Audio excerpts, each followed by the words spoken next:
Joshua chapter 11.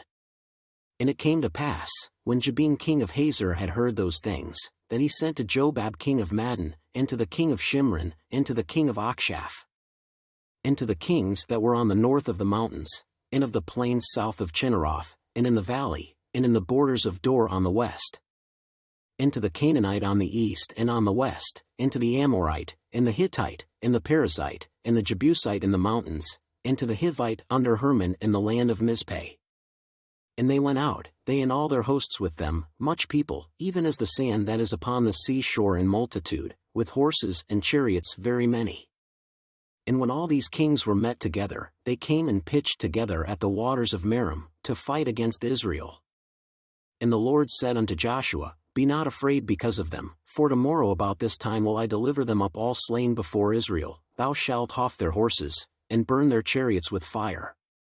So Joshua came, and all the people of war with him, against them by the waters of Merom suddenly, and they fell upon them. And the Lord delivered them into the hand of Israel, who smote them, and chased them unto great Zidon, and unto Misrephothmaim, and unto the valley of Mizpeh eastward, and they smote them, until they left them none remaining. And Joshua did unto them as the Lord bade him, he houghed their horses, and burnt their chariots with fire. And Joshua at that time turned back, and took Hazor, and smote the king thereof with the sword, for Hazor beforetime was the head of all those kingdoms. And they smote all the souls that were therein with the edge of the sword, utterly destroying them, there was not any left to breathe, and he burned Hazor with fire. And all the cities of those kings, and all the kings of them, did Joshua take, and smote them with the edge of the sword, and he utterly destroyed them, as Moses the servant of the Lord commanded. But as for the cities that stood still in their strength, Israel burned none of them, save Hazor only, that did Joshua burn.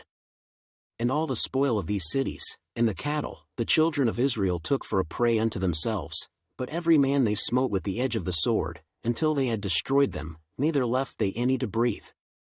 As the Lord commanded Moses his servant, so did Moses command Joshua, and so did Joshua, he left nothing undone of all that the Lord commanded Moses.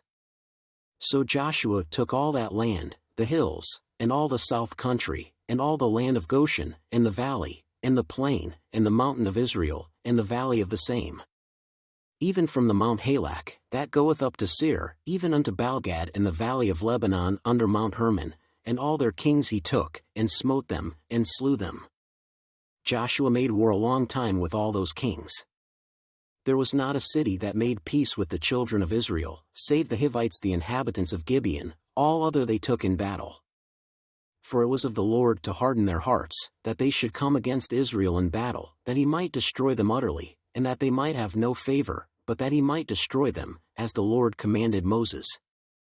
And at that time came Joshua, and cut off the Anakims from the mountains, from Hebron, from Debir, from Anab, and from all the mountains of Judah, and from all the mountains of Israel. Joshua destroyed them utterly with their cities. There was none of the Anakims left in the land of the children of Israel, only in Gaza, in Gath, and in Ashdod, there remained. So Joshua took the whole land, according to all that the Lord said unto Moses, and Joshua gave it for an inheritance unto Israel according to their divisions by their tribes. And the land rested from war.